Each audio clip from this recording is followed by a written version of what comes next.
Hey, good morning. You're listening to Conservative Cat on Cities 92.9, the news and talk of Bloomington Normal. Man, we've got so much to get to this morning. Go ahead, find me on YouTube, Facebook, Twitter, and Rumble. You can subscribe to the channel. Just type it in your search bar, Conservative Cat Show. Folks, we've got to talk about the White House rescinding this funding freeze, okay? But a lot of people aren't talking about this. There is an accountability and transparency provision within that order that still remains in effect, and that is a big deal. Talked with Chris Miller. He's a state lawmaker here in the state of Illinois. And he talked with me a little bit about those NGOs. Notice how I talked about that yesterday. The NGOs, what this funding freeze was really all about, folks, was making sure that those non-government organizations that are practicing in things like human smuggling, that they're not receiving federal dollars, okay? Because under the Biden-Harris administration, we had NGOs. I gave you an example of just one, okay? Tent Partnership for Refugees. Even if they were just bringing in refugees, okay, which we all know is, Democrats speak for really we're going to bring in children and we're going to put them in companies like HelloFresh and we're going to force them to work. Child labor, violating child labor laws, making them more vulnerable to things like human trafficking. Okay, so we're going to be talking a little bit about that funding freeze, how that was rescinded, but only part of it was rescinded. And really what this was all about, it was temporary to begin with. Okay, the leftists were melting down over this. It was temporary to begin with. And really what it was a review. Hey, where are our federal dollars going? We're not spending $50 million on condoms for people in Gaza. We're not doing it. So it was all about a review. The DOJ, the OMB, the Office of, Management Budget, they all took a look at the federal funding. They said, we don't want our dollars to go towards, this, and this. We don't want them to go to NGOs that are practicing things like child slave labor. Okay, so we're going to talk about that. Plus, a state lawmaker, State Representative David Freese, is responding to Adam Kinzinger's criticism here of reimbursing the military members who were dismissed because of COVID-19 vaccine refusal. Okay, there was over about 8,000 troops or 8,000 military members who were dismissed because they refused the COVID-19 vaccination. Donald Trump signed an executive order bringing them back, reinstating them with their rank that they left with. Okay, so they keep their rank, they keep their position, but they also get reimbursed. So we're going to be chatting a little bit about that. Plus Bernie Sanders, feel the burn, Bernie Sanders. Gosh, this guy is nuts, crazy. And, it's real easy. You guys can find out how much money these people are getting from Big Pharma. It's pretty easy. You can I go and I use Open Secrets. Open Secrets, it's like a nonprofit organization, and they, much like Reform for Illinois, they have a database, and you can just type in the politician's name and find out everybody who contributes to their campaign. And Big Pharma shouldn't shock you. Bernie Sanders is bought and paid for by Big Pharma. He's getting $2 million from Big Pharma. I mean, it's absolutely insane from the pharmaceutical industry. So he went on an unhinged attack against RFK Jr. during his Senate confirmation hearings over onesies. Yes, onesies. I'm talking about what a baby wears. Yes, a onesie. So we're going to get to that. You're listening to Cities 92.9 Conservative Cat. Go ahead, find me on YouTube, Facebook, Twitter, and Rumble, and subscribe. Let's get into it. I want to talk about the White House rescinding this federal funding freeze. Now, that was just like all the talk yesterday. All the liberals were melting down, much like the deportation school raids. They said that, the ICE agents are going to be going into the classrooms and they're going to be rounding up children and conducting sweeps, conducting raids. That's not at all what's going on. Tom Homan couldn't have been any clearer about that. How do we know that's not going on? Because it hasn't happened. ICE agents have not entered any school that I'm aware of. There was lies, of course, printed in Chicago Tribune about how these ICE agents entered the school, the Chicago Public School. That's not true. The ICE agents were actually Secret Service agents, and they were responding to a student who was making threats. Because these students are radicalized, by the way, because these liberal teachers telling them that Donald Trump is going to take them out of their classroom and rip them away from their studies. They are, mentally ill at this point, and they're making threats against the president of the United States, saying they want to kill him. Okay, so those were Secret Service agents, but the left was melting down about that earlier this week, and later in the week, they started melting down about the federal freeze. Really, this was a review of all the federal funding. State Lawmaker is echoing comments made by President Donald Trump about the order.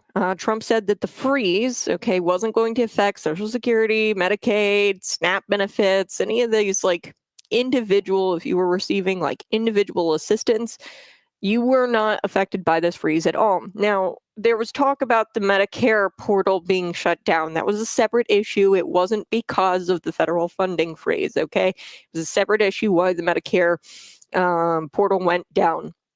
It was a hiccup, okay? It went down for a little bit. It went back online, but this wasn't because of the federal funding freeze. Rather, his administration, Donald Trump's administration, was looking at big bureaucracy where they were wasting federal dollars and they were abusing the taxpayer funds. They wants to be a good steward of the taxpayer funds. Okay, this is what the Trump administration has said. His press secretary said it behind the podium. His deputy chief of staff, Stephen Miller, he said it. So State Representative Chris Miller, a Republican, he also said that the reasons why the administration walked this back is because of the dishonest media and the fear-mongering politicians like Dick Durbin of Illinois. Okay, so Dick Durbin of Illinois, he got out there on the Senate floor and he was like, it was right out, he says, quote, "If it's your goal to make America great again, why would you start by cutting basic services for families of deserving people across this country?" Durbin goes on, he says, "For goodness sake, we're better than that. I'm proud of a nation that cares for people who need a helping hand. I'm not ashamed to say that some of these people, particularly veterans, earned it." Okay, again, fear-mongering, lying, dishonest politicians like Dick Durbin got out there.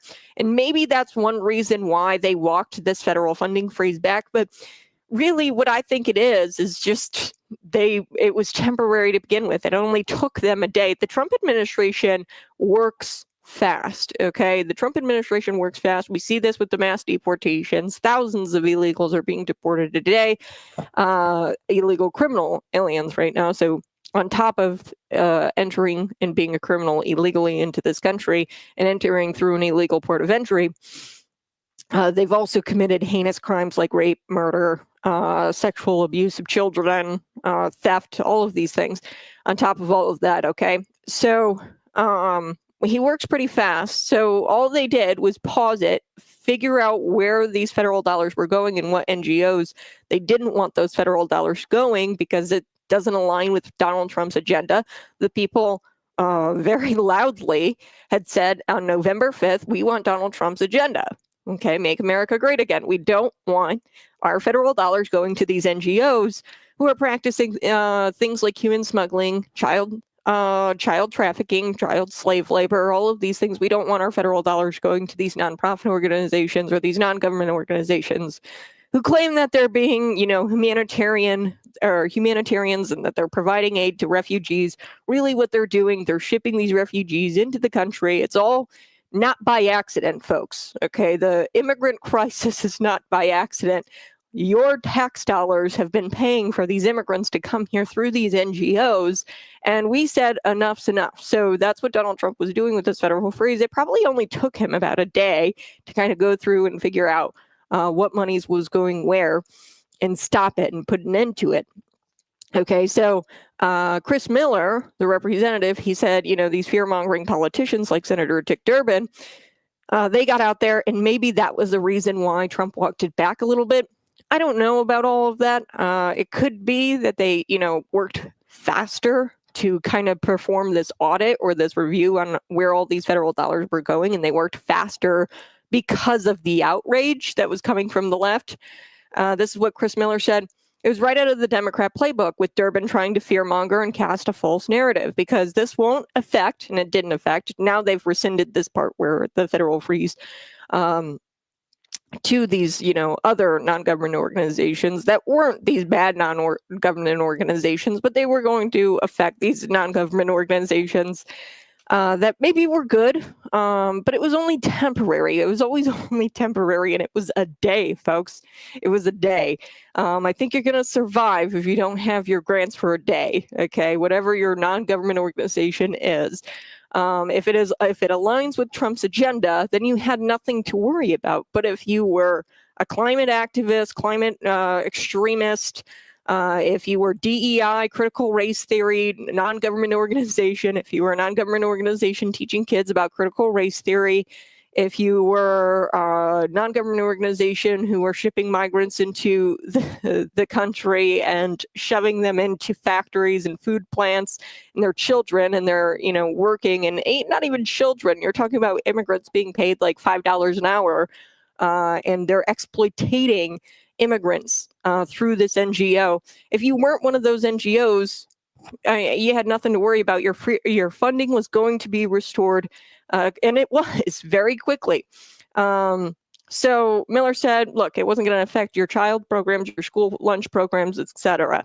Okay, so Miller said that the thing that people have to understand is that Trump is trying to ensure federal dollars are being spent wisely, because during the Biden-Harris administration, there were no checks and balances. There was just money going to everybody. Okay. Miller said portions of the order are also still in effect, and this is the important key to take away this morning. There are portions of that order, the executive order with the federal funding freeze, that are still in effect. The reason why the left was just so unhinged about all of this is because we're starting to pull back layers of this onion, okay? And they've got no leg to stand on. And we're starting to see what they've been spending our money on, and they don't want us to see it. Okay, but this accountability and transparency part of the order is still in effect. So if you're a non-government organization and you're receiving federal dollars, you have to be honest about what you're doing as that non-government organization and what your cause is.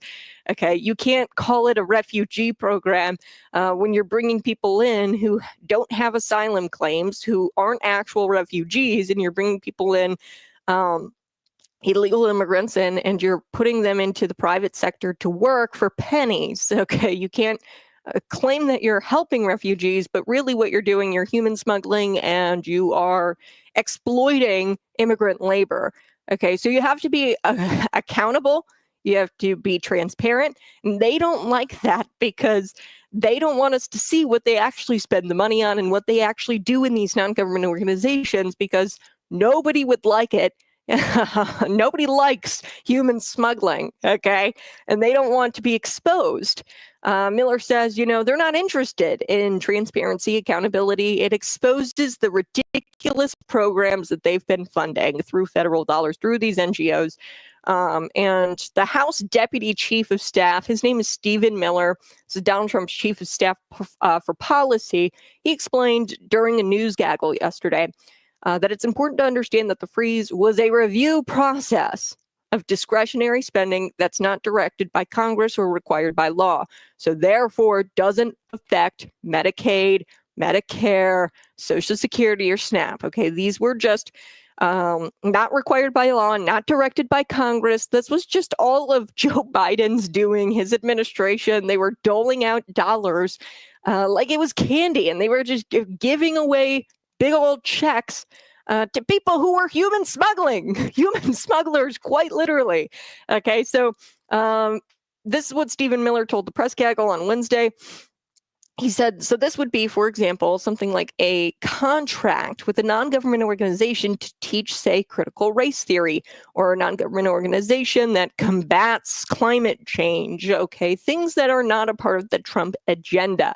The people overwhelmingly voted for Donald Trump so he could implement his agenda. Federal dollars are going towards things like critical race theory. That's a big no-no, okay? If it doesn't align with the Trump agenda, he was going to put a stop to it. That's why he had to freeze everything, because it was a review process. Miller also said that there has to be a politically appointed individual in these departments or these agencies who simply reviews and approves the expenditure, so we have democratic control over the operations of government. So what we were also running into was this lack of accountability. We were doling out these dollars, these federal dollars to these NGOs, and there was nobody in the government that was appointed in these agencies that were doling out these dollars to say, like, the U.S. Department of Human Services, okay? They were doling out dollars, say, to this NGO where they were smuggling in illegal immigrants and they were exploiting them for labor, exploiting immigrant children for child labor. Say that was going on, you had nobody in the government that was actually approving the expenditure to that non-government organization. They just kept getting checks and nobody actually signed off on them getting checks. It was just a monthly check that you were getting, and nobody even knew that they were getting this expenditure within the government. So you have to have somebody appointed to this expenditure and signing off on this expenditure. Okay. So Chris Miller, he talked with me, talked about non-government organizations, how they use federal funding to bring immigrant children to the United States and illegally work, okay, violating human or child labor laws. But also this makes them susceptible to things like human trafficking, okay? If you have a child here that comes through one of these refugee non-government organizations, they're going to be very vulnerable to human trafficking, okay? You bring a child here, they're working in these conditions, maybe like at a food processing plant, okay, and they're immigrant children, they're going to be way more susceptible to humans trafficking on their way to this food processing plant where they're getting this job. Working in that job, there's bad actors everywhere when they're children, okay? So child sex trafficking, human trafficking, the buying and selling of children. This is all going on. It was going on under the Biden administration. Recently, I told you about HelloFresh. They're a meal kit provider, and they faced accusations from the U.S. Department of Labor for employing migrant children at this factory located in Aurora. HelloFresh, they have a partnership with Tent Partnership for Refugees in 2022 with Secretary of State Antony Blinken. They signed like an agreement that they would provide like economic prosperity or whatever to the United or through their refugee program. Just disgusting. It's a nonprofit organization. And what Miller says, he says that they supply companies like HelloFresh with cheap migrant labor, and they have 1 million companies that they're partners with. So like thousands of companies that they're partners with here in the United States. All right, I got to take a quick break, but you're listening to Conservative Cat on Cities 92.9, the news and talk of Bloomington Normal. So parts of this is still in effect. Transparency, accountability, you still have to be transparent. If you're a non-government organization receiving federal dollars, which I think is total bogus to begin with, just get donations. If your cause is really that good, and if you're actually doing some good in the community, you wouldn't need federal grants or federal dollars, okay? People would actually just donate to your organization, and that's how you would survive. As a nonprofit, okay, if you were actually doing some good in your community, then you really wouldn't need federal grants or any taxpayer money at all if you were actually doing some good.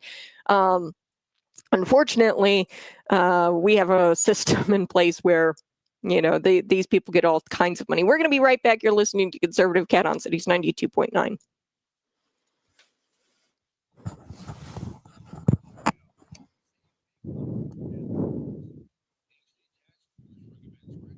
Yeah. I think Trump threw the order out there to bait the libs, to see where the libs were at, where they would go with it. And he baited them out. Yeah, because you had, headline after headline coming out. This nonprofit organization says that they're going to be affected by the freeze, and they were trying to scream at the sky to try to get their federal dollars back. And whoever was screaming at the sky the loudest, they were the ones who were, reliant on these federal dollars. If you are operating an organization, and this is what bothers me so much about the public sector, or not even the public sector, because they're not really even part of the public sector, but they are, because they can't survive on their own. A lot of these nonprofit organizations. and I've talked about this a lot with the United States postal system. Now, I forget all of the numbers. I'd have to look it up. I think it's like $120 billion, like in the last 4 years or something, that the United States Postal Office has received. I got to look up my numbers, but they've received a ton of federal tax money, okay? Bailouts and things like that. Plus, the United States Postal System service, they will charge you for things like stamps, boxes, all of that kind of stuff. Okay, so on top of receiving all of these government dollars, they're also making revenue via their fees and charging you. Okay, and everybody will tell you this lie that the United States Postal Service, they are separate of the government and they operate within the private sector, which is all true, but not really, because they've gotten bailouts and grants and grants and grants and grants every single year. So I think within the last 5 or so years, they've gotten, like, if not, I'll have to look it up, millions, if not billions, millions of dollars within the last few years here. And it's just, that's not fair, because you look at places like FedEx and they're getting, like, I think $93 million in revenue. And then the United States Postal Service in their private sector life, they're like living a double life. They're having, the government money, but also, at night they're being like good private sector folks. Okay. So it's like living this like alternative lifestyle. It's like, you're a school teacher by day, but you're a prostitute by night, right? So that's kind of like what these companies are doing. And also these nonprofit organizations are operating that way as well. So when they talk about, public radio, right? NPR, they're getting like $32 million approximately every single year. But on top of that, they solicit donations. That's not really cool, because what you're doing is you're making way more money than everybody else, and you're doing it unfairly, because you're getting all of this government subsidies, and you're like making a ton of money outside of the government subsidies, and nobody else can compete with you, and it's not really a free market. Okay, so there's nonprofit organizations that, they collect donations. They get things like from individuals, or money from individuals who donate to their cause. Okay, but then on top of that, they get the federal dollars. Okay, and that's really not fair. I'm trying to think of some good examples of nonprofit organizations, because most of them do. I mean, if you have a nonprofit organization, but there's like, let me think here. Okay, a good example would be public schools. Well, I mean, they're not really nonprofit organizations. This is tough, because I mean, all of them, like, it's just so annoying, because all of them will collect federal dollars. Okay, these nonprofit organizations, because it's hard to survive on donations alone. Now, if you are providing a service that is really beneficial to the community, I don't think that you would need the government supplementation. You wouldn't need those government subsidies if you actually had a good or service or a product that people wanted. Okay. Okay. For example, some, and I'm just going to use pro-life organizations. Okay, some pro-life organizations, they'll take federal dollars. Okay, but some pro-life organizations might not take federal dollars, or as much federal dollars. And what some pro-life organizations have begun to do, there's this one coffee company, I think it's called 7 Weeks Coffee or something like that. And they begun selling coffee, and they overprice their coffee a little bit, so that way it's goes back via the donation, okay, to the cause of helping women keep their children, okay, and not abort their children. Okay, so if you have a product that somebody wants and is willing to do, and willing to, maybe dish out $50, and you're donating on top of, getting this little coffee bag, then you're going to be pretty sustainable.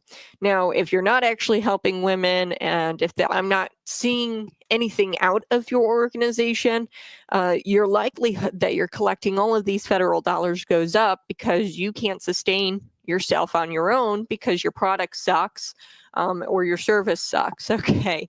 And a lot of pro-life organizations, actually, these were, I would say, probably the first nonprofits really to ever exist. Were pro-life. The Catholic Church kind of started a lot of these pro-life organizations to help women keep their pregnancies. And those actually are very, very sustainable because those are causes that people actually care about and want to see work done.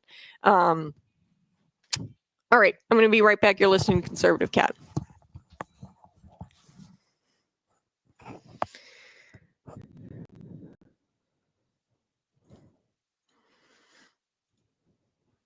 Good morning. Hey, you're listening to Conservative Cat on Cities 92.9, the news and talk Bloomington Normal. You see, there was just this boom in non-government organizations under the Biden-Harris administration because people know that if they, come up with some sort of cause, there is a nonprofit organization for literally everything nowadays. It used to be where, and I really think that the nonprofit organizations, they really started with the pro-life movement. And they were very successful. And then everybody started kind of creating their new or their nonprofit organizations. And, I have a nonprofit organization to end climate change, and I want people to donate to that. And those aren't sustainable. I would say that pro-life organizations, nonprofit organizations, have the best model because a lot of people want to help women and children. So any kind of nonprofit that helps women and children or the elderly, the most vulnerable people of our society, those ones actually are pretty successful. Now, any other nonprofit organization, I think they're just silly. Most of them, if they're not helping a vulnerable population, then I think that they're just kind of silly. And I really don't like them a whole lot because it takes away the church. It takes away the church's ability to provide for the community. And rather than, tithing or doing an offering at your church, you're giving donations to these companies that are screwing you over because they're soliciting donations from you on top of getting gobs and gobs of federal tax money. Now, I know they're not a nonprofit organization, but I like to use this comparison, the United States Postal Service. Technically, they're not a nonprofit organization, but they operate very similarly in that they charge you for stamps and things like that, boxes, and then they make a revenue there. So it's like $80 million or so in revenue. Compare that to FedEx. They make about $93 million in revenue. But on top of the revenue that they get, the United States Postal Service, they'll get like millions and millions of dollars in federal grant dollars and federal funding. Okay, every single year they get bailouts and the federal government gives them money. Now, if you have a successful nonprofit organization that people actually want to donate money to, I don't see any problem in that. I don't think nonprofit organizations should be receiving taxpayer dollars. If you have a cause that your community actually cares about and wants to donate to, I see no issue in you actually, are you soliciting donations and you paying people with some of those donations. No issue with that. What I do have an issue with is if you're soliciting donations and then on top of that, you're getting federal tax money, and that's not free market. Okay. That's subsidizing something that wouldn't make it on its own. Okay. The United States Postal Service wouldn't make it on its own because of the way they manage their finances. Clearly, I don't know where the hell this money is going, okay, because they have such a hard time managing their finances. They're making triple than all of their competitors, and yet they're still like struggling financially, and it makes no sense. But yes, what we need is free market rules, and nonprofit organizations, they deliberately go against our free market because they're being subsidized to a point where they wouldn't be able to exist on their own. If we're subsidizing these things and they wouldn't be able to exist on their own, it's not the government's job to use your tax dollars to donate to causes. Okay, it's not the federal government's job. If you feel passionate about something, it's your job to go out there and, make a donation towards a cause that you care about. And it's the American public's job. But here's the thing. Nobody cares about combating climate change. Nobody cares about providing women abortive services. Nobody wants to do that. Okay, so that's why that's why Planned Parenthood is propped up. Nobody wants publicly funded media, and that's why they're propped up $32 million or something a year NPR by the government. Would you be able to survive on your own? Probably not. They make a ton in revenue because they solicit donations on top of that. And now you're like screwing everybody else out of this market. I mean, it's just insane. When you look at the model here of nonprofit organization, and it's not the federal government's job to be making donations on your behalf, okay? Because you might not like X cause, okay? If you're a leftist, and if the government was making, donations to pro-life nonprofit organizations, if they were making donation, or essentially that's what it is. They're using your tax dollars and putting it towards some sort of cause. You wouldn't like that either as a leftist. Okay, so our government should not be in the business of collecting federal tax dollars and then making donations with your tax dollars to these nonprofit organizations. So I want to shift gears. Let's talk about this legislator, this current state legislator, and he's a veteran. He's responding to former Illinois Congressman Adam Kinzinger. Oh, little Adam. So President Donald Trump, like I said, he reinstated and he's reimbursing now members of the military who were dismissed because they refused the COVID vaccine. We know Adam Kinzinger, he's from the area here. And, everybody I talk to about Adam Kinzinger, they say, I don't know what happened to him. I think somebody's got dirt on him. He was never like that. I went to high school with him. He was never like that in high school. And you can almost see it in his eyes. He's a totally different person. And perhaps somebody has dirt on him. I don't know. Adam Kinzinger, he posted this video on social media, and he said he didn't care too much about, the dismissed servicemen being reinstated. But where he has an issue is actually the reimbursements. Take a listen to this. Here we go. That Donald Trump's going to sign, reinstating 8,000 service members who refused the COVID vaccine. Look, I don't think I'd care much if it was like, let's reinstate these service members because, whatever, it's fine. As long as they still qualify, as long as they meet the standards that you're going to require everybody to meet for the military. But the idea that you're going to give them back pay for having refused what was a legal order.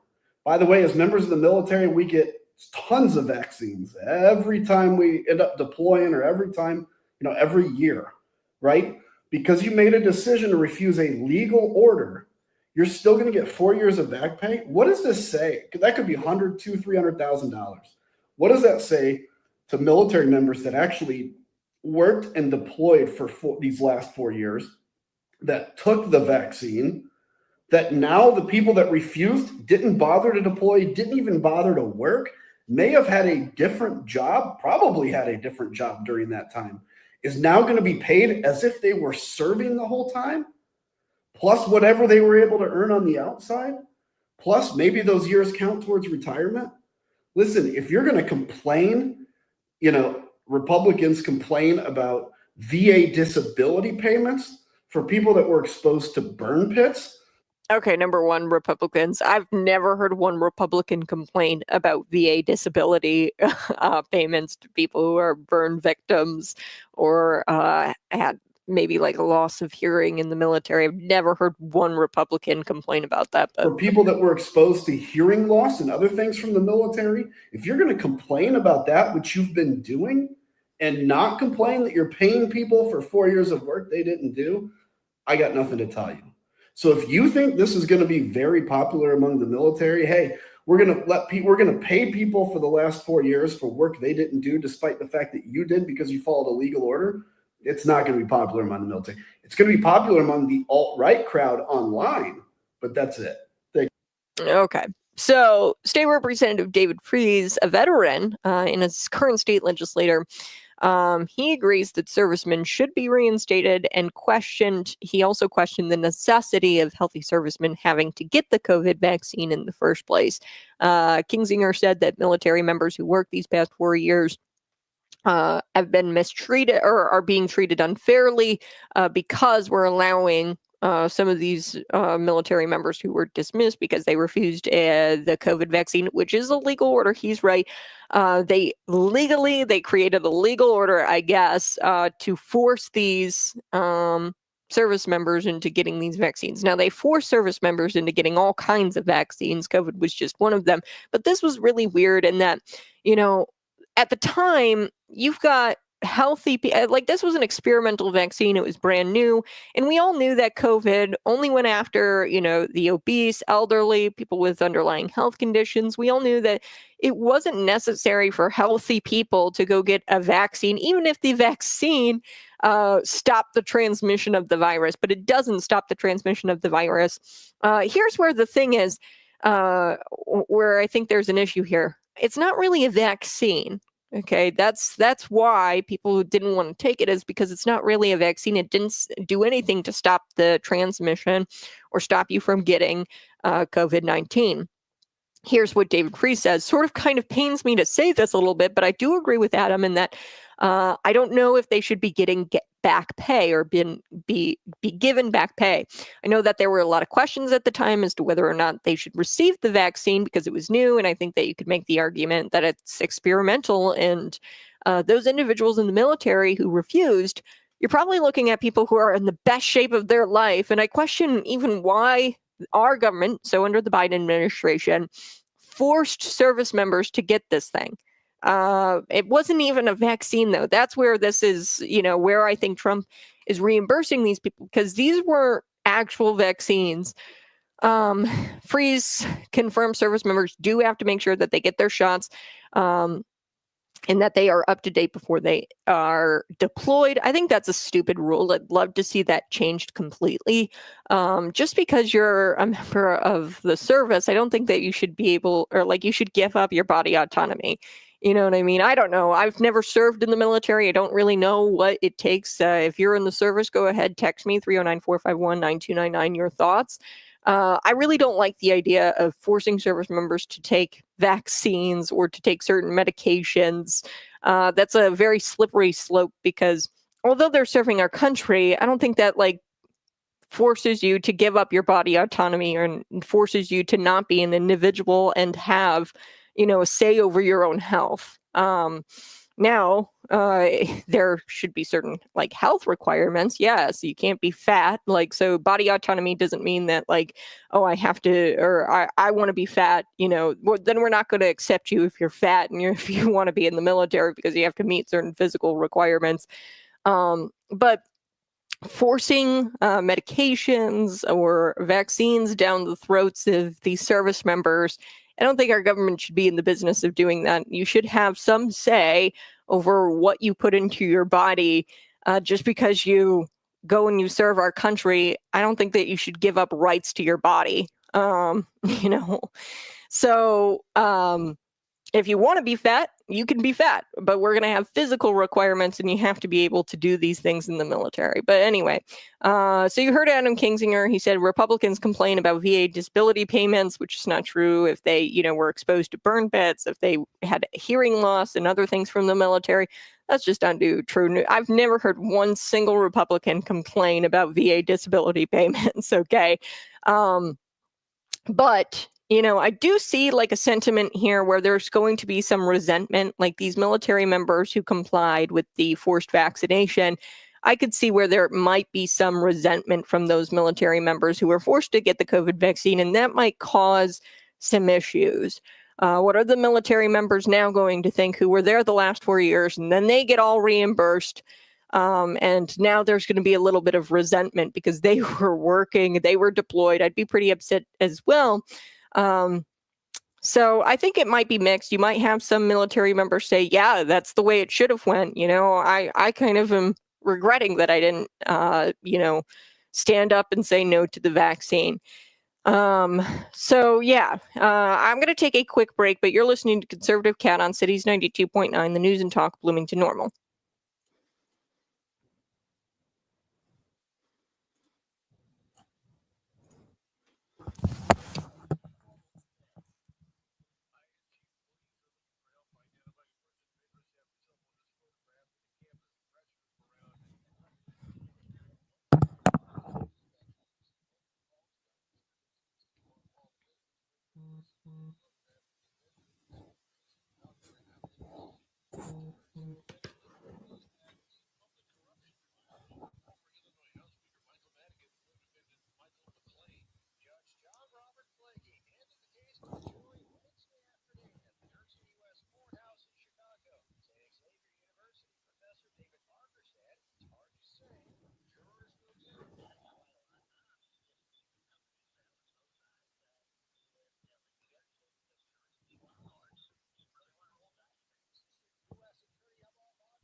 Woohoo! Hey, good morning. You're listening to Conservative Cat on Cities 92.9, the news and talk of Bloomington Normal. Before we took the break, I was telling you about how 8,000 troops were booted from the military for refusing COVID-19 vaccinations. With an order signed by President Donald Trump, he is paving the way for them to be reinstated with back pay. Something that I personally am all for. Now, here's where I see where it could get kind of tricky. It's because, the military members who were forced to get this vaccine got the vaccine. Now they're probably being kind of resentful. They're like, hey, I had to work all these 4 years, and you didn't have to work these 4 years, or maybe you had a different job at one point, and now you're getting all of this back pay. Here's where I see this. The COVID vaccine wasn't a vaccine, and it was portrayed as a vaccine, and they were lied to. Okay. And it's not respectful to be lying to, especially our members of the military. And I think that's why Donald Trump created this order and was reimbursing them, because they were lied to. And, the people who were smart enough to know that they were being lied to just had to leave the military. And now they're being reinstated with the rank and with the back pay, which I think is just great.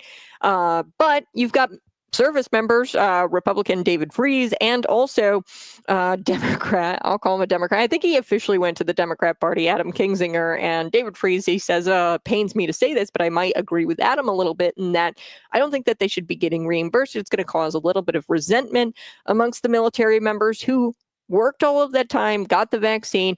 So he says, I think it's going to be mixed. You might have some military members who say, yay, welcome back. You might have some also, or some other military members who are resentful. Now, David Freese points this out during government shutdowns, which happen all the time. I think it happened this past year. Non-essential federal employees have to go home, okay, if the government shuts down, and we have them a couple of times every few years or so. The non-essential federal employees have to go home, and they don't get paid during that shutdown, but they receive back pay. Okay, so David Freese says this, quote, now, they don't get paid during that government shutdown, but then they always get the back pay. They get compensated because it's no fault of their own. I don't think it was the military members' fault that this vaccine wasn't an actual vaccine, and them being forced to get it as healthy individuals didn't make any sense. And they said, no, thank you.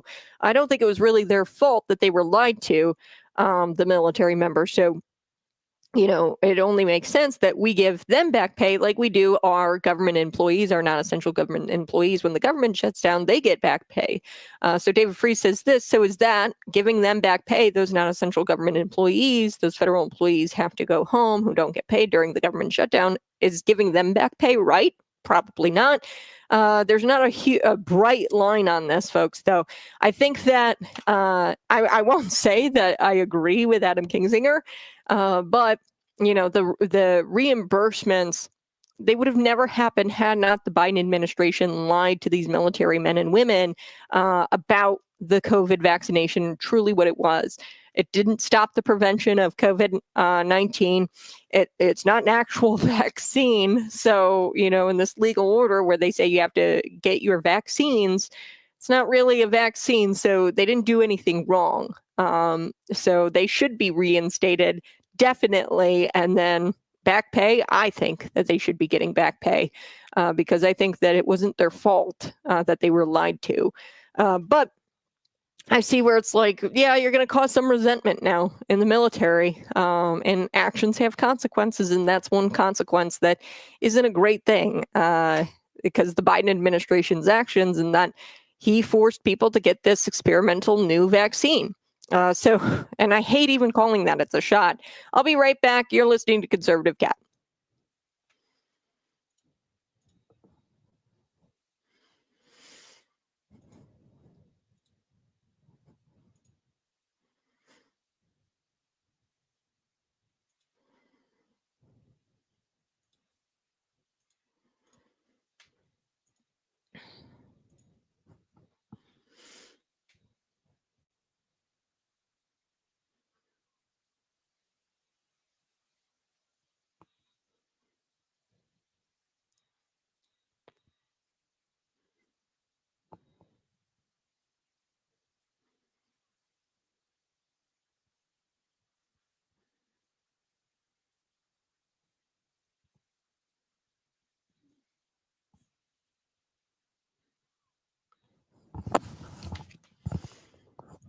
Okay, so somebody, on the text line, they were questioning, would you feel the same way if if they weren't military members? A lot of our union guys walked away from our jobs. I know I'm not too sure what this individual, his union is, but yeah, I would feel the same way with anybody. Anybody who was let go because they did not get this vaccination. I think that this was, really a treasonous act by our government because they lied to people about what the vaccine actually did. Um, so, yeah, I think that back pay for teachers, back pay for people who were let go because they didn't get this experimental vaccine. I think that that is justice because they were lied to, and it's not their fault that they were lied to. It's the people who lied to them's fault. Now, if you ask me, really what I think should happen is Joe Biden pays for out of his pocket the money that those people deserve. So yeah. Just retired from the Army Reserve, was able to avoid the shot through a religious exemption. Those kicked out should get every penny back paid. It was a lawful order given by a treasonous commander in chief at the time. Yeah.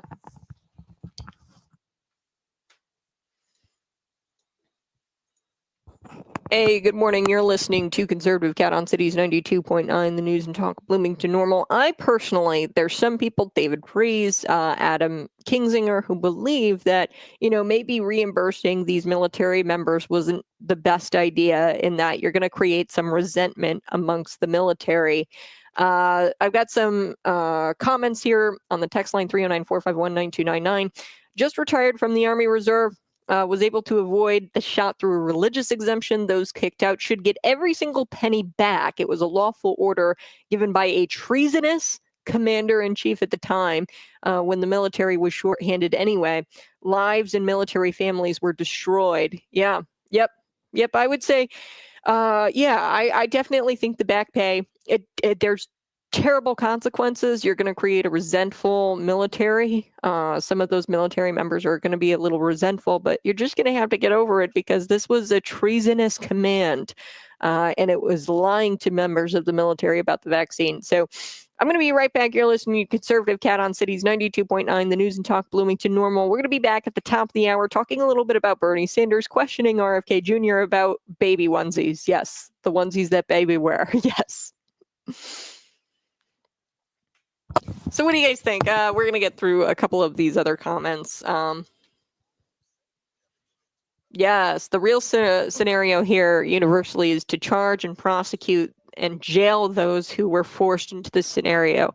Who forced others into this scenario where they had to leave the military because they didn't get the vaccination. Okay. Yeah, I definitely think I think Joe Biden should be on the hook for paying all of these service members because that's who, had this legal order where you had to force vaccinations on people who made this order to where you had to force these vaccinations on not just military members, but all kinds of people. There was this forced mandate against federal employees who were, forced to get the vaccine, or government employees.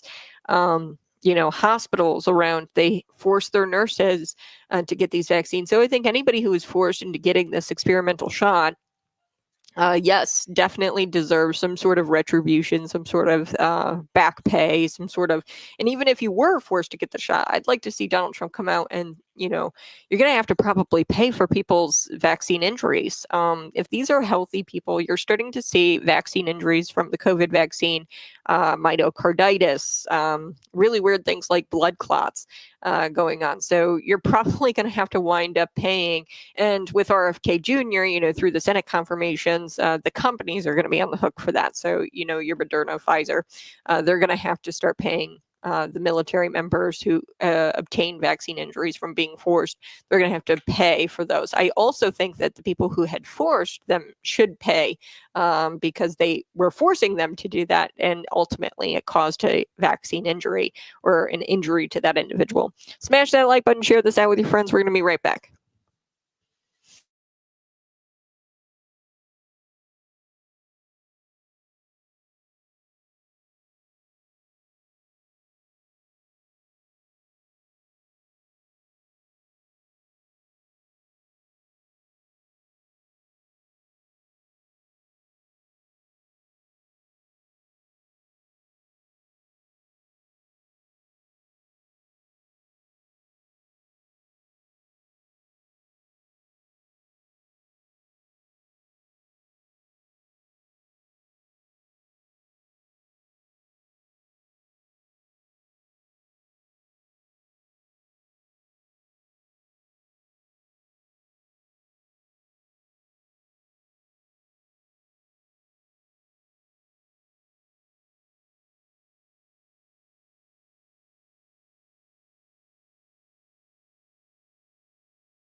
Hey, welcome to the Red Kingdom. You're listening to Conservative Cat on Cities 92.9, the news and talk, Bloomington Normal. Yes, I'm getting to some of your texts, 309-451-9299. Would you guys feel the same way, or would you feel the same way if they weren't military members? Lots of our union guys walked away from our jobs because, we were forcing them into getting the vaccination. I don't know what the rules were, what union this was. Yes, anybody who was forced, and by forced I mean you are going to lose your job, you are going to lose your livelihood if you did not get proof of vaccination, proof of COVID vaccination. Anybody who had to deal with that, yes, I think that you need back pay. You definitely need some sort of retribution, reimbursement. Anybody, military members. I don't really necessarily agree with Adam and David Freeze on this. I like David Freeze. He said that it pains him to support or to be in agreement with, or to agree with Adam Kinzinger here, where, yes, they should be reinstated, but the back pay is where they take an issue, because that's going to cause some resentment in the military, because you had all these guys who took the vaccine. It was a legal order, but it was a legal order given by a tyrant. So is it really a legal order? And not to mention, it's very weird that these guys had to get the vaccine. Like, if they're healthy, these are probably the people that are in the best shape of their life, and they were forced to get a vaccine that they said that it was for a disease that only affected obese, elderly, people with autoimmune disorders, underlying comorbidities, right, or underlying health issues. So it didn't make any sense why these military members had to get the vaccine. But yes, anybody who had to walk away from their job because, they had to prove that they had gotten the COVID shot, that's ridiculous. Like, if you forced that on your nurses, if you, were a decision maker in that, and you forced your teachers, shame on you. What's wrong with you? And I think that a lot of these people, what really ultimately needs to happen, I would like to see not the taxpayers on the hook for this reimbursement, but I'd like to see Joe Biden on the hook for this. I think that the people in charge of forcing these vaccinations, they should be prosecuted. They should go to jail. They should have to pay for not only the reimbursement or the loss of livelihood during that time period for nurses, teachers, whoever. But they should also pay for the vaccine injuries if the pharmaceutical companies are going to be doing it, like COVID or like Moderna and Pfizer, right? If a military member who, through these 4 years is experiencing vaccine injury like myocarditis, blood clotting, from the COVID shot, they should be getting back, or they should be getting pay for that.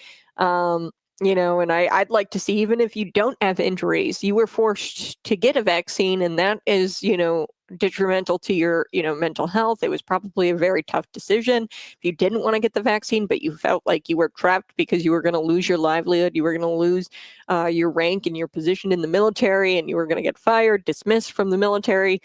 If that happened to you and you decided to get the forced vaccination and you didn't want to lose your job, I think that you should definitely receive some sort of payment for having to go through something like that, and having to be, having to make that decision. That in and of itself deserves some sort of back pay. So in order for there not to be resentment, maybe, there should be some back pay to those military members who were forced to take the vaccine for those 4 years. They should receive maybe like a one-time "I'm sorry" payment. I know that this isn't ever going to repair what we did, but here's an "I'm sorry" payment that we forced you to take the vaccine. So maybe Donald Trump should come out with something like that.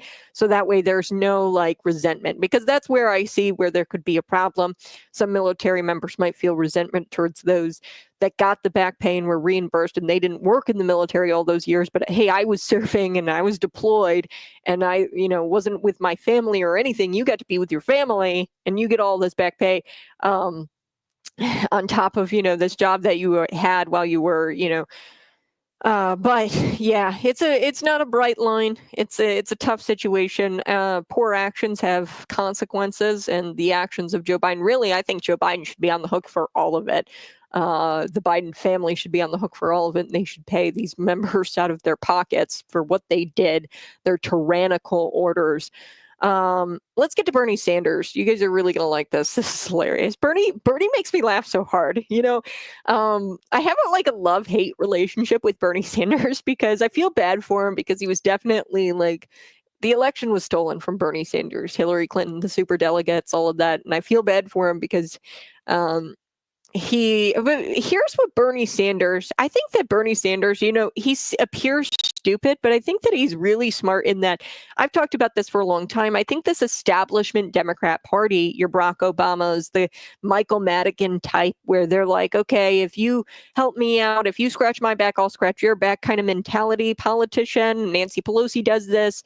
I'll help you out with favorable legislation, semiconductor industry. Just make sure that my stock goes up, right? And your stock goes up. If your stock goes up, then I'm going to fill my pockets and I'm going to, scratch your back and I'll scratch if you scratch my back, right? This mentality, I think, is phasing out. Barack Obama, that era is phasing out. You've got your Dick Durbins in that camp. But Bernie Sanders, he talks out of two sides. Well, he does something different.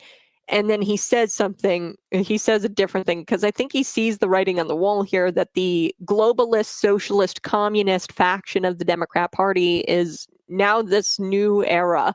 And they are the old establishment and is getting phased out, and the good old boys where they, I scratch your back, you scratch my back kind of politics, that's getting away.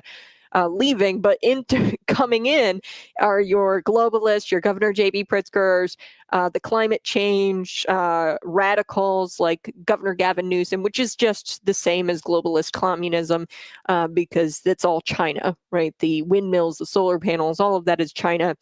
And these people want to make money from China and from our foreign adversaries, your Governor J.B. Pritzkers and your Governor Gavin Newsom's, your AOCs. And I think Bernie Sanders sees that is the new way.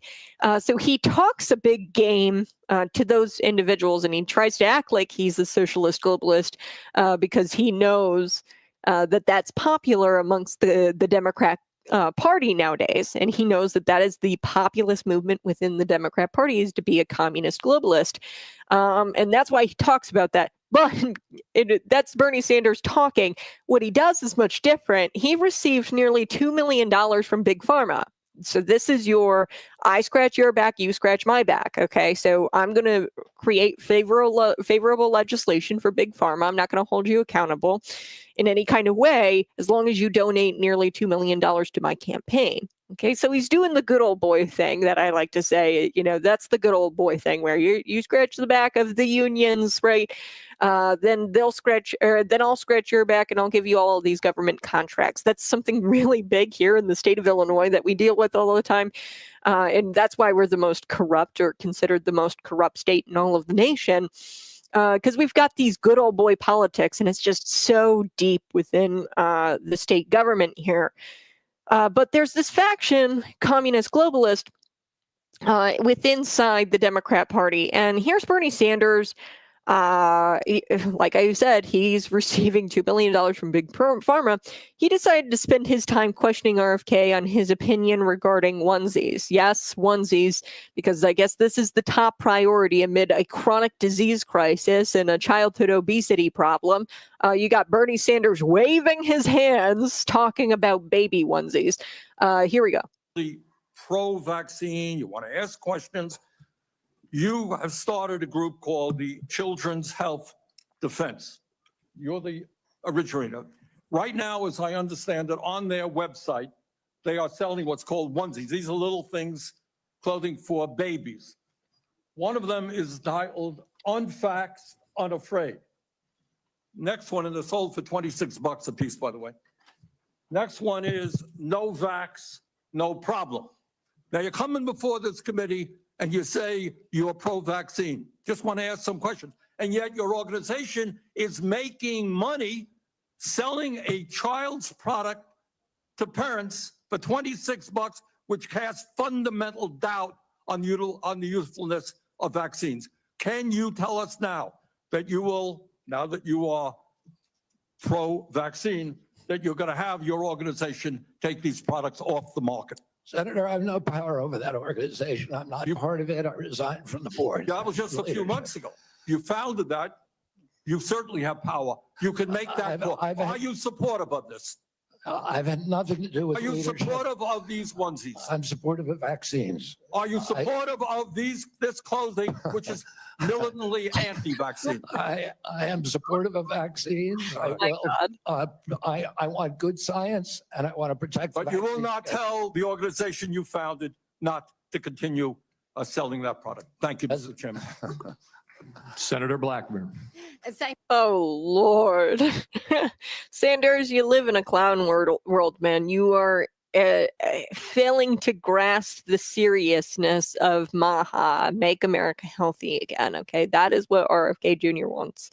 And the most concerning thing about that video is that he planned it, right? He had the bill or the poster boards with the onesies on them, and he planned it out, and believing that this would prove whatever lack of point he attempted to pathetically make. He tried to make a point, I guess, not really.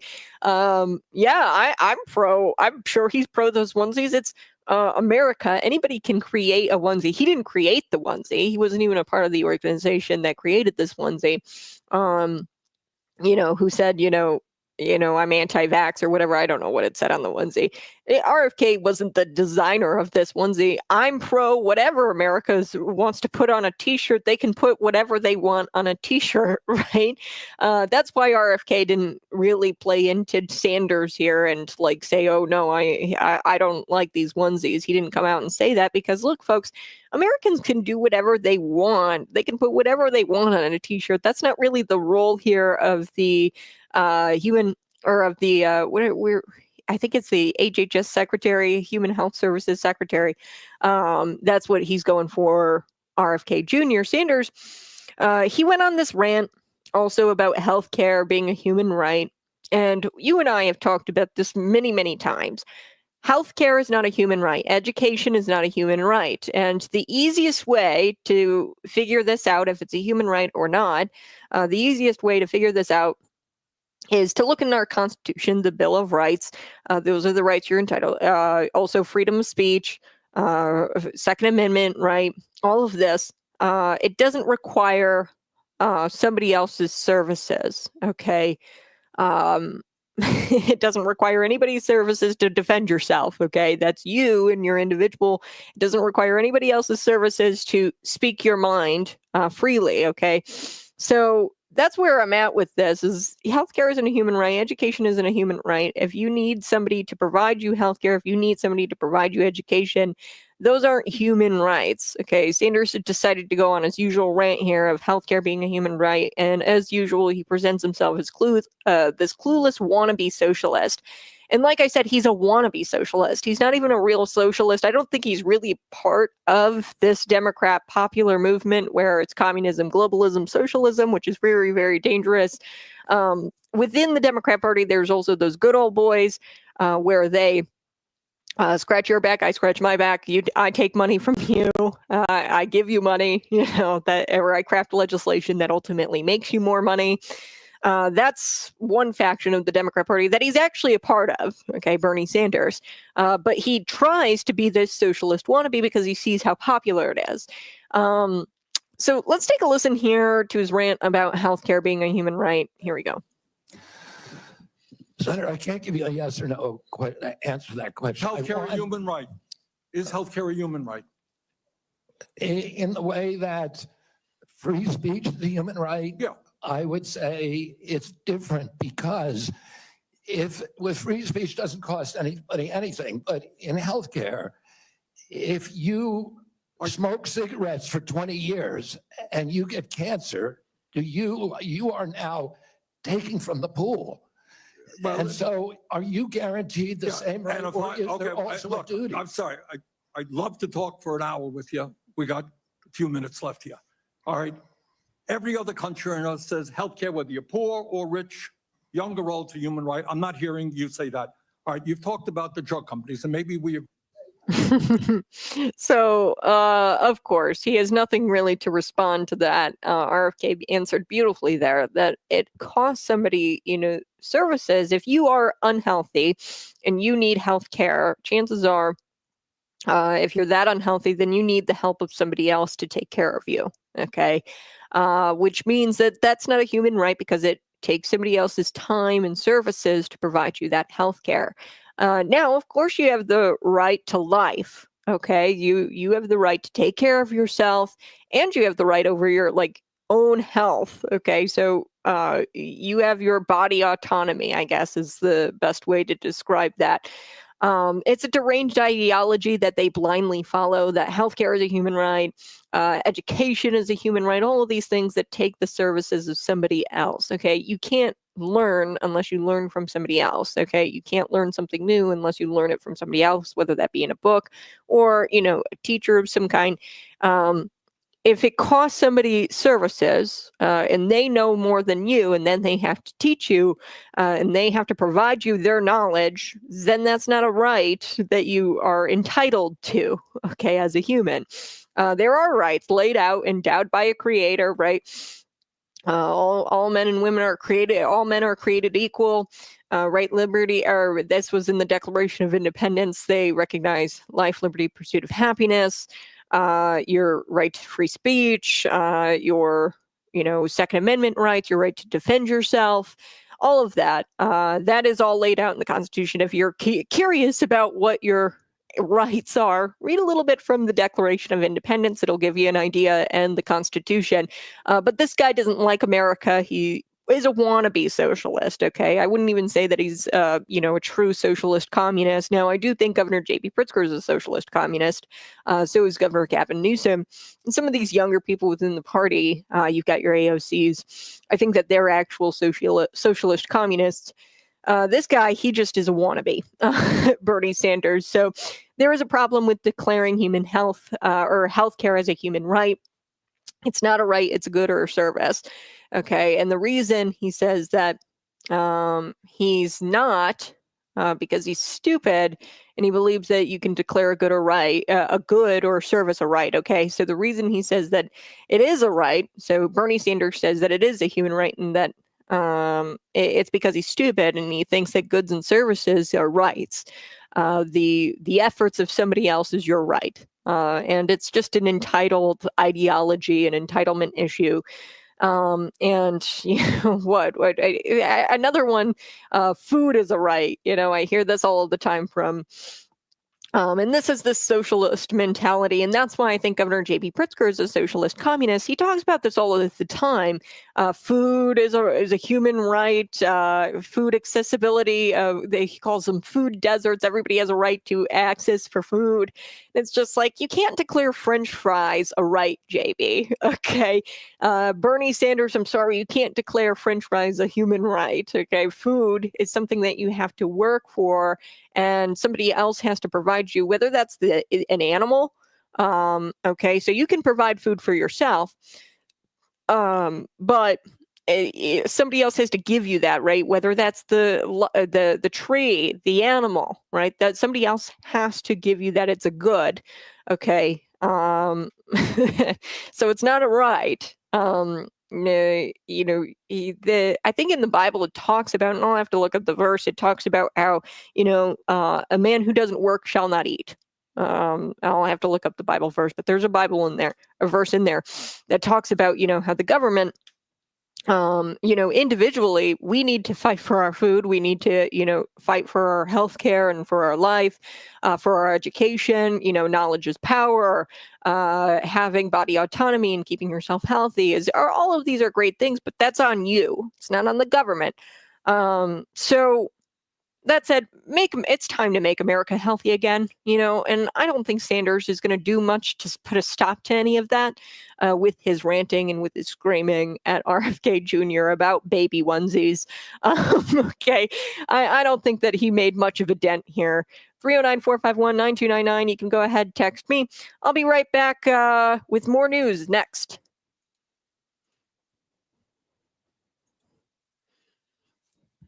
Hey, go ahead, smash that like button, share this out with your friends. Burn brain, commie Bernie probably believed birthright citizenship fraud scam also. Yeah, we've talked about that a lot on the program here, where birthright citizenship, it's not laid out in the 14th Amendment at all. There's two criteria to becoming to being a citizen of the United States. It's you're either born or naturalized here in the United States, and you have jurisdiction thereof in the United States. Okay, so that means that you don't have an allegiance to another country. And primary documents surrounding the debate, the 14th Amendment debate, actually, he's from Lyman Trumbull, I think is his name. He's from Illinois. He was one of the originators of the amendment.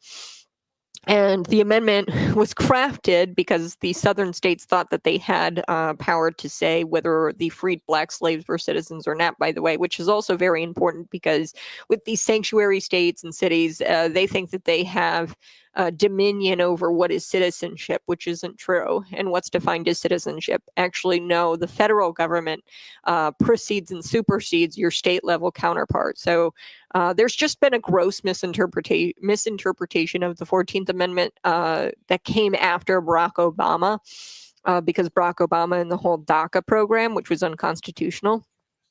And people began to question birthright citizenship, like at a fundamental level, like without the explanation of the 14th Amendment, which was crafted in the 1800s after the Civil War, because the southern states, the Democrats, tried to say that the black individuals were not citizens. So here we go again. You know, these Democrat states are trying to say that they have decision-making power over citizenship, which is just, there's nothing old or there's nothing new under the sun. Okay, this is all just repeating the Democrats, where they're trying to say that they have the power over citizenship and deeming who's a citizen and who's not.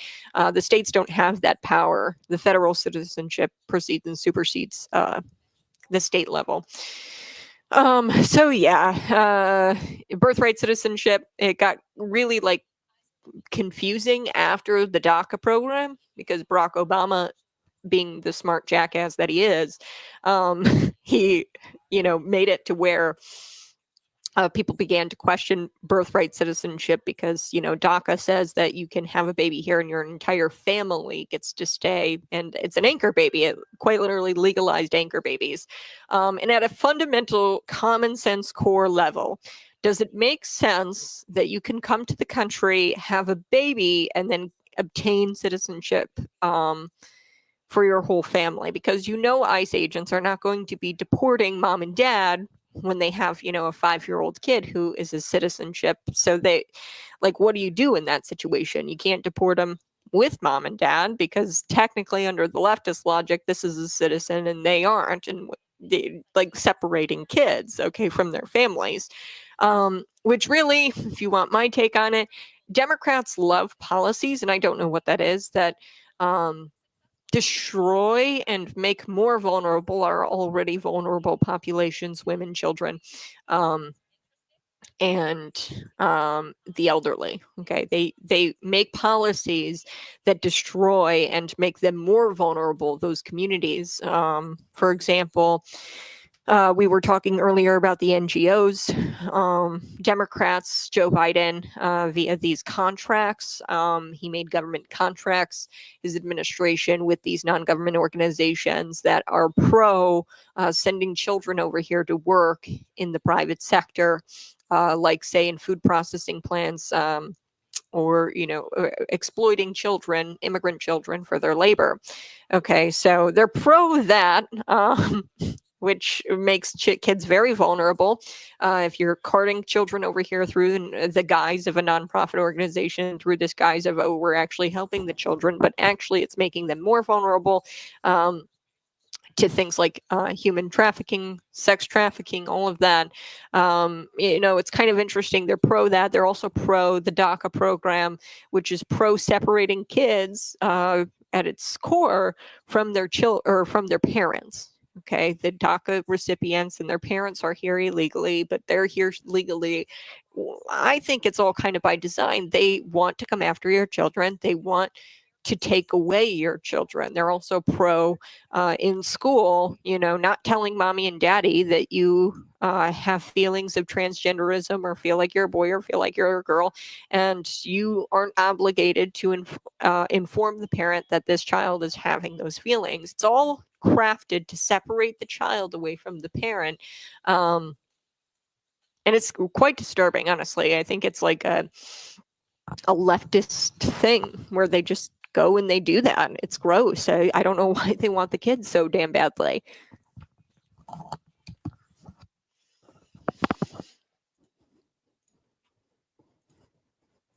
Hey, good morning. You're listening to Conservative Cat on Cities 92.9, the news and talk of Bloomington Normal. Always find me on YouTube, Facebook, Twitter, and Rumble. I want to get to this. Earlier, we were talking about Bernie Sanders, and like I said, he's a wannabe socialist. We talked about the establishment Democrats. That's your Barack Obamas, your Nancy Pelosi's, Chuck Schumer's, actually your Bernie Sanders, but he's pretending to be a socialist because it's cool, it's hip. Governor J.B. Pritzker, I think he's an actual socialist, communist, globalist. He's pro solar panels, pro windmills, all of that, and he's pro Goshen coming here. They're quite literally have ties with the CCP, right? So giving them tax credits. There's this faction within the Democrat Party where they're actual socialists, your AOCs, your Governor Gavin Newsom's, where they are pro this climate change thing. Now, Bernie Sanders, it's inauthentic. Okay, Bernie Sanders collected $2 million from Big Pharma. He has this, I scratch your back, you scratch my back kind of mentality. And that I call them the good old boys, the good old boy Democrats. These are the guys in the smoke-filled rooms, your typical Michael Madigan type politics. That's a faction within the Democrat Party, and I think that they're phasing out a little bit and entering in. You've got, and I think it was kind of poetic in a sense, and this is how they kind of showed this. They had Hillary Clinton and Alex Soros, which is George Soros' son. They both received the Medal of Honor, Freedom Medal of Honor, or whatever. Joe Biden gave it to them. Hillary Clinton, I think it was a way in saying like, hey, we're ushering you out and we're bringing the new in. We're going to award Alex this freedom, this Medal of Honor. And we're going to also award Hillary Clinton, and we're going to push you away, the establishment party, the scratch my back. And this is, your typical political corruption. We're going to phase that out, and we're actually going to start being even more corrupt, arguably, even more corrupt. It's all bad, right? The entire Democrat Party is bad. But you've got this faction within the Democrat Party, but you also have this faction split within the Republican Party. And I'm going to get to that. A GOP senator who's up for re-election actually tried to sabotage Pete Hegseth's nomination last minute. A GOP senator, okay? You've got this faction within the Republican Party as well. You've got your good old boy Republicans where you scratch my back, I scratch your back. I'm going to take big pharma money. A lot of this is actually military industrial complex money. Boeing, I'm going to sit on the board of Boeing. Think of your Nikki Haley's, okay? Those types of Republicans. But then also within the Republican Party, you have this faction, and they are not looking to the globalist, communist, or China, but they're looking to normal, average, everyday American citizens, your blue-collar workers, and they're looking to them for their campaign donations, essentially, okay? Or they're looking to you for how to craft policy, and that just happens to be the correct way. You should be looking to average American citizens for guidance on policy. You shouldn't be looking to our foreign adversaries like Governor J.B. Pritzker and China. Okay. Hey, how do I craft policy that favors them and favors CCP companies like Goshen? That's what Governor J.B. Pritzker thinks about all day, is how can I appease the Chinese and globalists and the socialists?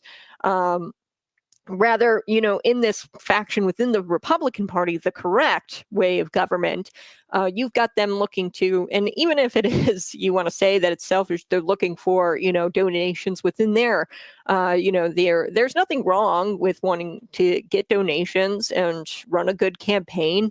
If it's all, from a good place, okay, you're looking for donations from the grassroots. You're looking from donations from the men and women who make the country go round, okay?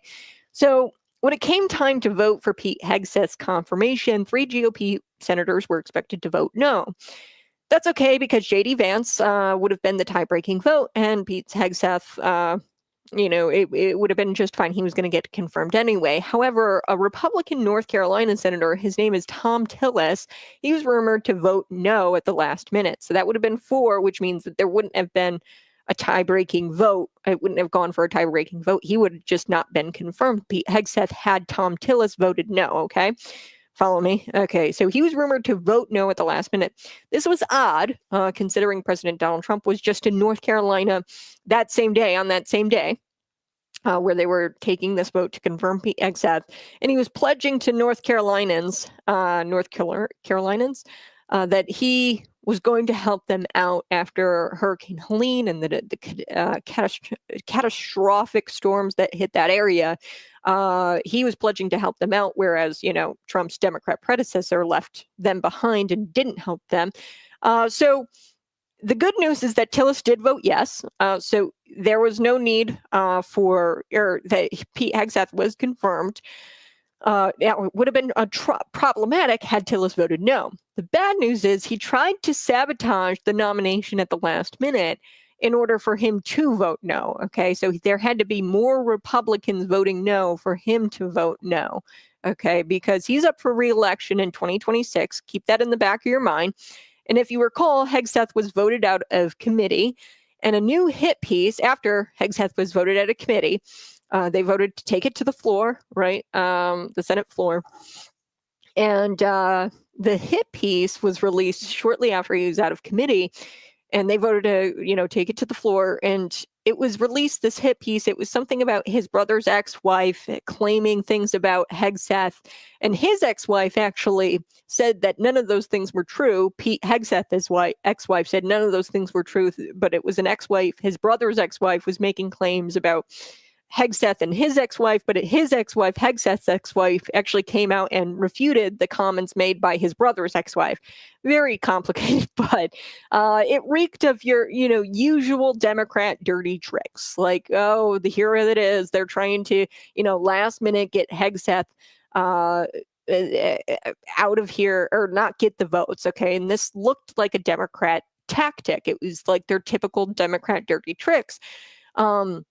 But guess what? The brother's ex-wife issued the statement. I'm going to get to the statement here. Here we go. She goes, a week ago, I was promised that my statement on the record would make a difference in a key vote. So here's a statement from Danielle Hegseth. So this is his brother's ex-wife. Okay. After the Senate vote to confirm Pete Hegseth, here's what she says. A lot was made about the fact that many wide-ranging accusations against Pete Hegseth could be easily brushed aside because they were anonymous. Okay, a lot of people were saying, "Oh, let's just brush these comments or accusations aside because Pete Hegseth, like none of these people making these accusations are real people. Okay, they're all anonymous sources in these CNN articles. Okay, and in these leftist articles." The statement goes on, there are many reasons women are reluctant to come forward by name and tell the truth about the powerful man like him. A week ago, I was promised that my statement on the record would corroborate the other accusations and it would make a difference in key votes. But in the end, it did not.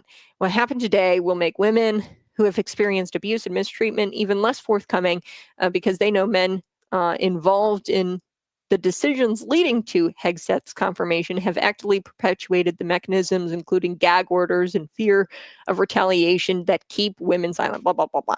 Okay, so she was promised, obviously this was a Democrat senator, you think, right? That told her, hey, come out with the statement, and actually this is going to sway some votes. This is going to sway some votes no. And if you come out on the record with this statement, it's going to sway some votes. And you would think that this was a Democrat senator desperate, a last-minute attempt to try to collect scalp before moving on to RFK Jr., Tulsi Gabbard, their Senate confirmation. They wanted to, collect the scalp before moving on. No. So according to the Wall Street Journal, this was Republican Tom Tillis. So here we go. A key witness in the contentious Senate confirmation of Defense Secretary Pete Hegseth was assured by Senator Tom Tillis that her sworn statement, so Tom Tillis, this Republican, told this woman, Danielle Hegseth, to come out with this statement, and he said that her statement would carry weight in next week's vote, and it would convince other Republican senators to vote no, okay, that her statement would make a difference, and it would convince Republican senators to oppose the nominee, Pete Hegseth. So this is the Wall Street Journal's reporting of this. Tillis personally assured Danielle Hegseth in a call on January 19th, witnesses by two other people here. So there were two other people who witnessed this phone call where Tom Tillis said if she signed this statement testifying that she believed her former brother-in-law, Pete Hegseth, has an alcohol abuse problem and was abusive to his second wife, his ex-wife, that it would carry weight. Okay, that's what the story was all about, that Pete Hegseth was mean to his ex-wife. But his ex-wife actually came out and said none of that was true. The brother's ex-wife statement, Danielle Hegseth's statement. And she was promised by Tom Tillis, the Republican, that it would potentially move 3 votes. His own, Tom Tillis, would vote no. And then it would also move the votes of Susan Collin. She's a Republican out of Maine.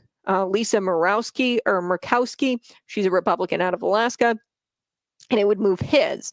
Okay, but turns out Susan Collins and Lisa Murkowski of Alaska, they didn't move their votes. So he was forced here, kind of, because there wasn't enough.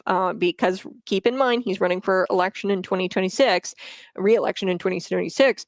He voted yes because there weren't enough Republicans who voted no. He thought that the statement would be enough to sway some Republicans. So I'm not sure what's worse, the last minute attempt to sabotage Trump's agenda, or is it the fact that Tillis tried to sabotage it so he wasn't forced to vote no? Okay, so he wanted to force himself into voting no if there were more Republicans. So if there were more Republicans, he could justify voting no, I guess. But pretty much all of the Republicans voted yes, and he had to vote yes because, these other Republicans didn't vote no like he had anticipated because he thought that the statement was going to make a difference, I guess. They're dragging Pete Hegseth's ex-wife into it. This is just so nasty. It's just such nastiness, and he wound up being the 50th vote, being the yes vote, because he didn't have the cojones really to stand on his own here and vote no. And if he wanted to vote no, he could have voted no if he wanted to. That's the thing. Is like, if you really wanted to vote no, why do you have to go through this whole effort to sabotage last minute the confirmation of Pete Hegseth? Just vote no. Just be honest. But he wouldn't vote no, folks, because he's in re-election in a southern state that Donald Trump carried by 3 points, and he wasn't going to vote no and have the cojones to do it because that's what he believes in. No. He had to come up with this crazy statement and get Pete Hegseth's brother-in-law's or Pete Hegseth's sister-in-law, ex-sister-in-law in on this. And, if we're not going to primary him, then I don't see the point in primaries. This guy needs to be primaried to send a message. If we're going to be having primaries, we need to primary this guy. This was one hell of a dance that he did to try to get Pete Hegseth not confirmed. All right, I do have to take a quick break. You're listening to Conservative Cat on Cities 92.9.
Hey, go ahead, smash that like button, share this out with your friends. Before we took the break, I was telling you a little bit about Danielle Hegseth. Danielle Hegseth is Pete Hegseth's brother's ex-wife, okay? And she made a statement, and she said that she was promised that her statement would, if she were on the record and she signed the statement, that it would make a difference in the key vote. And who promised her that? It was Tom Tillis, a Republican from North Carolina. And he had told her, sworn to her, that her statement would carry weight in last week's vote. In last week's vote, and he could convince, with her statement, other Republican senators to oppose the nominee. Tillis personally assured Danielle Hegseth, his brother's ex-wife, Pete Hegseth's ex-wife, on January 19th in a call witnessed by 2 other people that if she signed the statement testifying that she believed her former brother-in-law, Pete Hegseth, was alcoholic, was abusive to his second wife, that would carry weight and that would switch some Republican votes, including his. Like he would switch his vote. But guess what? Tom Tillis didn't do that. Why? Because he's running for re-election in 2026. That's why he voted yes. But he needs to be primaried.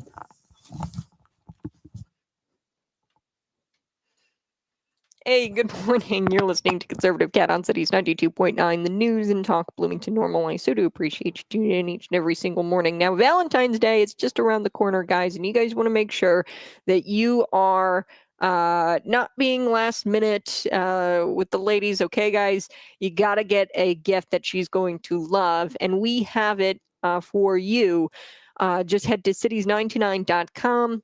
Check out our steals and deals. We are offering amazing packages for you to purchase for a special someone. We've got dozens of roses with a vase and a gift card to dinner at Texas Roadhouse or Brass Pig Smokehouse and Ale House, all starting at $59.95. Now, here's the catch. There's only 164 dinner and roses packages available. And when they're gone, they're gone. Okay, so you can choose your roses, what colors you want, red, pink, purple, even orange.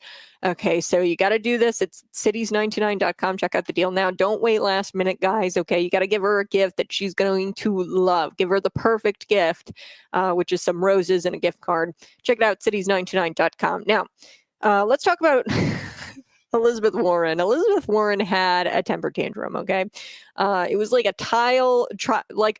toddler-like meltdown, if I had to describe it. And she was frustrated at the confirmation hearing for Robert F. Kennedy Jr., and she failed to foolishly defend her big pharma donors. Like I said, you've got Elizabeth Johnson. She's got big pharma donors, but also Bernie Sanders, who always says that he's against, the man and against these corporations, and he is a socialist wannabe.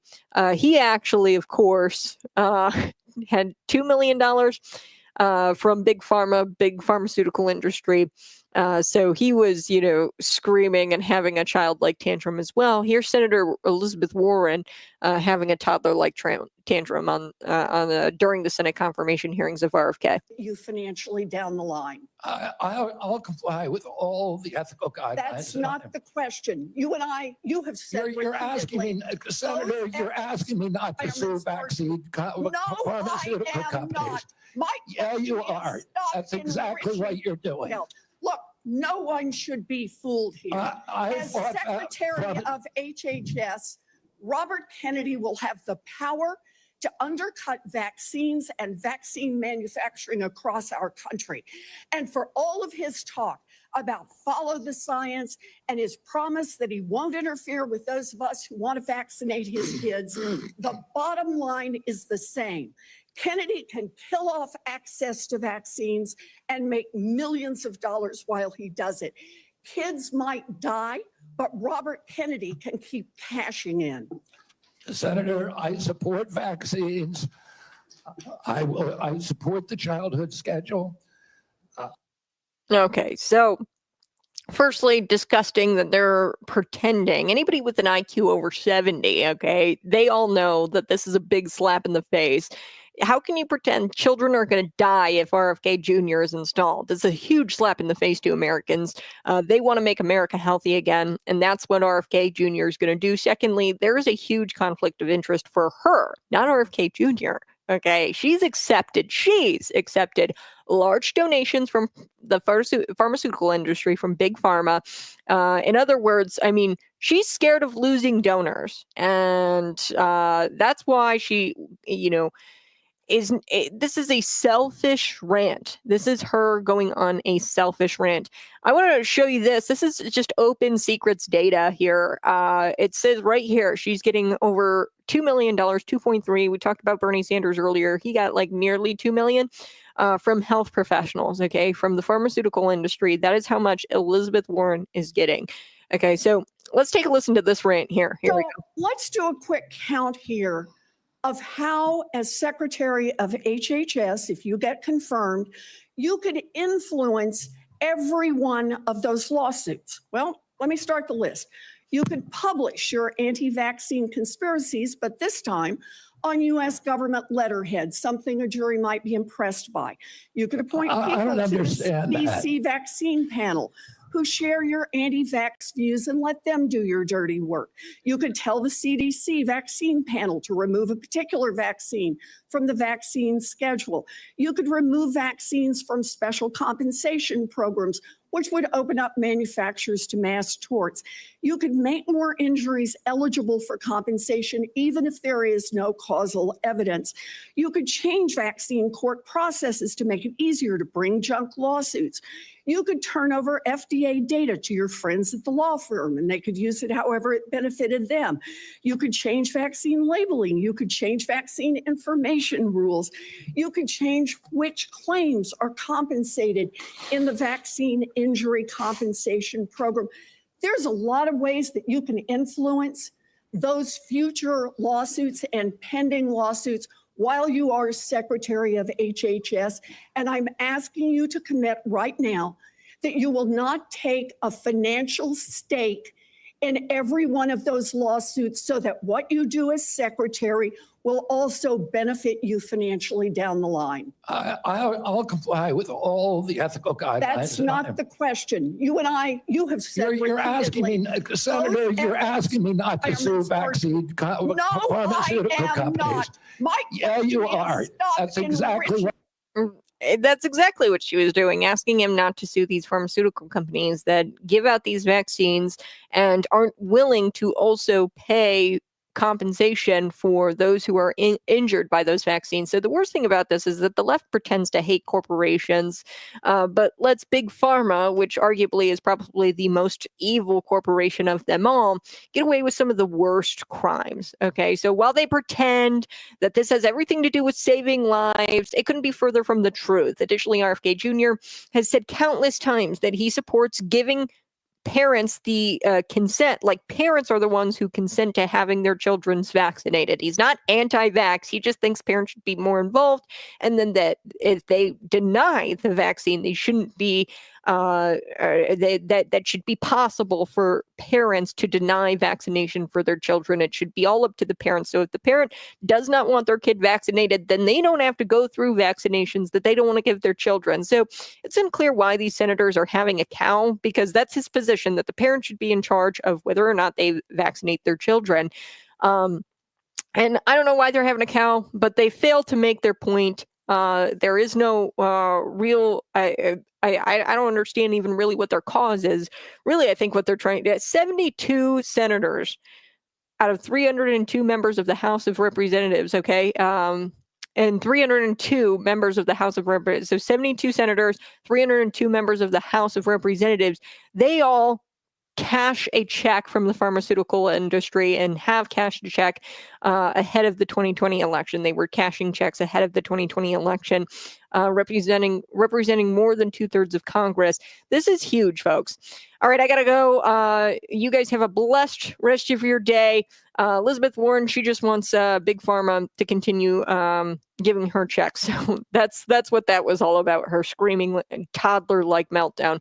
You guys have a blessed day. We'll do it all over again tomorrow morning.